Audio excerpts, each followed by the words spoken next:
All righty, folks. I don't know if you've heard this, but the S&P 500 closed Friday up 9 days in a row. What surprised me is to learn that that had not happened since 2004. And if you're counting, that is 21 years. So I want to ask somebody who spent 12 years on Wall Street, so he has never seen this happen if we're doing the math right.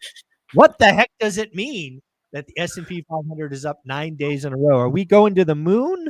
What's going on? Taylor, what do Yeah, you think? yeah. At 16 years old, which I was at the time, I wasn't tracking the market quite as closely as I am today. Yeah, you were interested in cars and girls and sports and all of that stuff. Exactly right. Yeah. So, I mean, this is a lesson right out of the textbook, though. The biggest up times happen during drawdowns, right? So the market has a tendency to bounce. And then where it bounces from there after it settles, that's the big question. Does it continue to move higher or does it roll over, and that being a dead cat bounce, as it's often referred to as?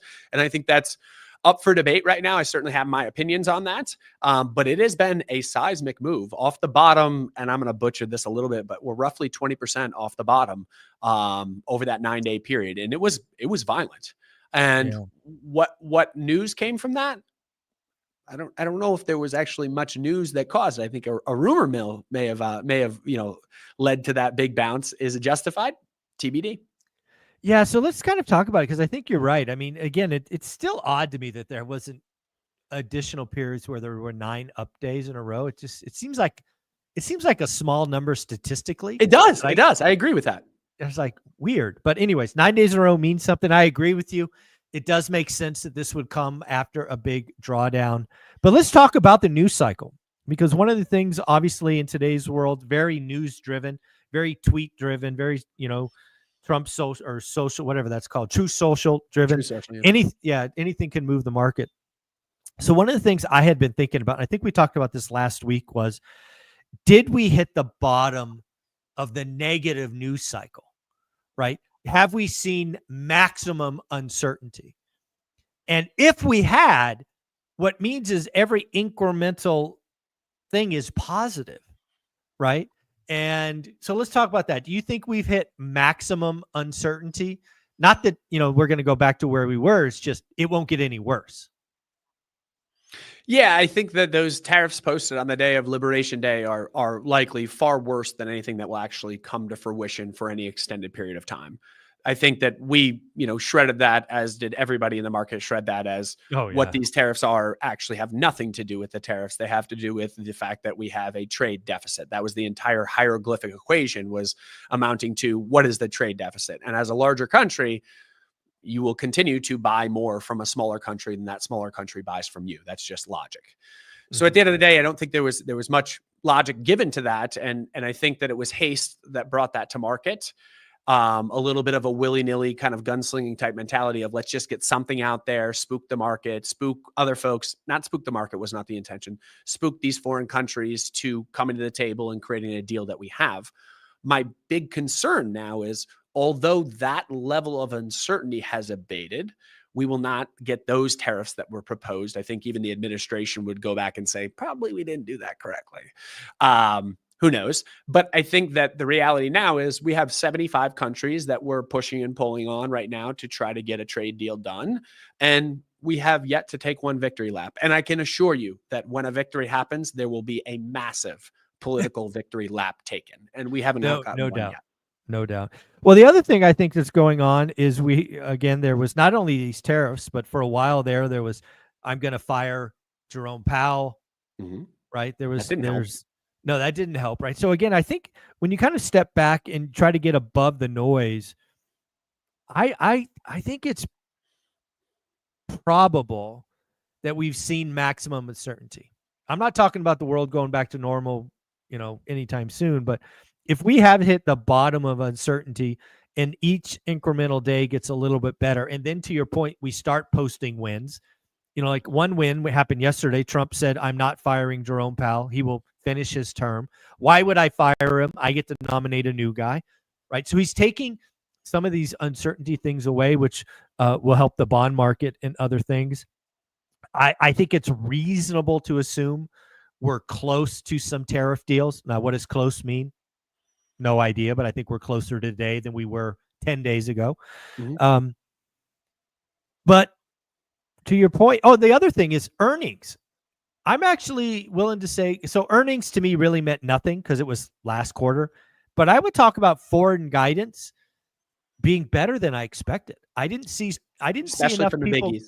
Yeah, Especially from the biggies, the big techies that are carrying the market and have carried the market, issued really solid continued capex is kind of where I was surprised. We're going to continue to spend what I've been calling like drunken sailors, but that's all up for debate if they come yeah, through with the profits on the back end of this generative AI that the massive race is to see who can get there first. If the profits follow, then it's not spending like drunken sailors.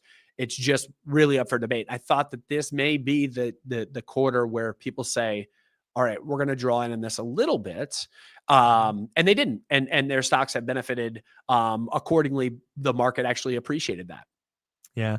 When I step back and I think about the general categories that actually did lower guidance, it really boils down airlines. I think airlines clearly lowered Well, guidance. they already felt it too. Their earnings showed it. Yeah, exactly. Some fast food chains kind of highlighted, but there wasn't really. This just wasn't like not a lot of people pulled guidance either. There was a few that did that, like Snap in the tech world pulled back or declined to give guidance, but I wasn't think bad. the thing that surprised me, and we've seen this before, so this is maybe I shouldn't have been surprised, is people's ability to try to fight through what's going on and issue really clear guidance. Mm, That yeah. seems like that seems like something that is a disservice to the market to say, yes, we can accurately forecast with all the swirling winds that are happening, this very narrow range of expected guidance. I think that will come to be folly at some point, not for all companies, but for some. And I think that we'll look back and say, why did we take their guidance when they Mm. had such lack of I mean, the economy right now is about as clear as milk. Like Yeah, exactly. Not very let's clear. be clear on that. And one of the things that you and I have both stated that have not come to fruition is we need to actually see tangible evidence of wins.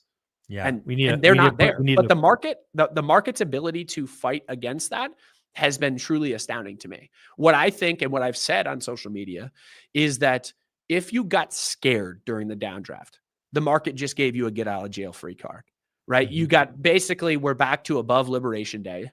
And year to date, the S&P is down 5%, something like that. Like, who cares, right? If right. you got scared by the downdraft your portfolio experienced, guess what? Congrats. Now you Yeah. can get out, and I'm not saying to full sail out of things. Like, let me be clear on that, but get to where your risk tolerance actually belongs. You can do it now, not down 20%, which you were down 2 weeks ago, or 40% in some people's cases. Yeah, I think there's a lot of wise words in that. Again, if you were over indexed to the Mag 7 or some kind of very focused technology and you got hammered and you were scared and nervous and pissed off, you got, like you said, a get out of jail free card. This is your time to rebalance. We're not saying dump everything, but don't get God again. This time it'll be on you if you get God again. Yeah, let's look at the market right now. Right now we're back to above 20 times earnings. And 20 Yep. times earnings is a lofty multiple. Again, we talked about this last week against the backdrop of embedded in that price to earnings ratio is an assumed earnings growth of 9.7% this year. Granted, if we stayed on the first quarter track, maybe that was doable. But with all the uncertainty out there, it is really hard to justify analysts saying that we're going to see a 9.5% earnings growth out of companies this year. Yeah, couldn't agree more. I don't know if we didn't talk about this pre-roll, so if you don't have any data, no big deal. But I saw that the U.S. dollar was down again, and the Taiwan dollar was spiking. I don't know if that's just hit your radar yet this morning. No, Is that this hasn't. The another? Taiwanese dollar spiking. Interesting. Yeah. So again, I don't know if we have another Japanese yen, right? The carry trade unwound with the yen. What was that? 2, 3, 4 months ago. It seemed to be out of nowhere. So maybe look into that later. We can talk about it next week. But at the end of the day, what do you think is 9 up days in a row just the today's investors and traders FOMOing, kind of buy the dip? Is that what's going on? Yeah. So there's definitely some evidence of that. So you have institutional investors decreasing their stock allocation, and you have absolute record buying by retail traders. And you can see that in a few different places. You can see that in leveraged long ETFs getting some of their largest inflow days. And right now, by the way, like, we maybe look at that and say like, oh, I don't know about that. Well, you know what? to this point, they're right, right? They've only Yeah. done nothing but made money on those recent trades. But that also tells you that that's not capitulation. Like No, that's that is not not a bottom of a capitulation. market. That is not, No. you don't see retail traders buying at a point where there's ultimate angst. And I think that it's not necessarily the percentage of the downside that is scary. It's the persistency of the downside. So meaning, how long do things sell off, and then how long do we stay down? Because Mhm. in 2000, 2001, 2002, 3 years in a row, the market was negative.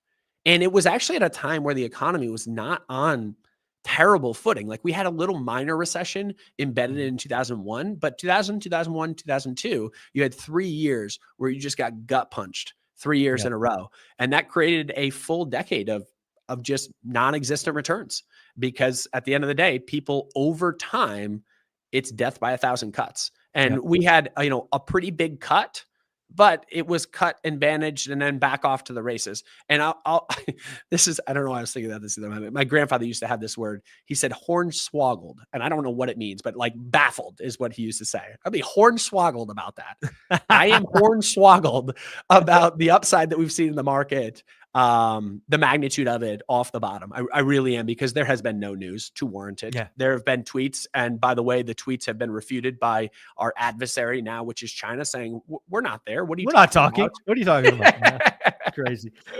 Well, Taylor, you do an amazing job of doing 60-second summaries. I have no idea how you get all that data in there. Where can people find them? Yeah, find it at LifeGoal Investments. We're on Instagram, on TikTok, on LinkedIn every day. There you go. Thank you, buddy. Appreciate it.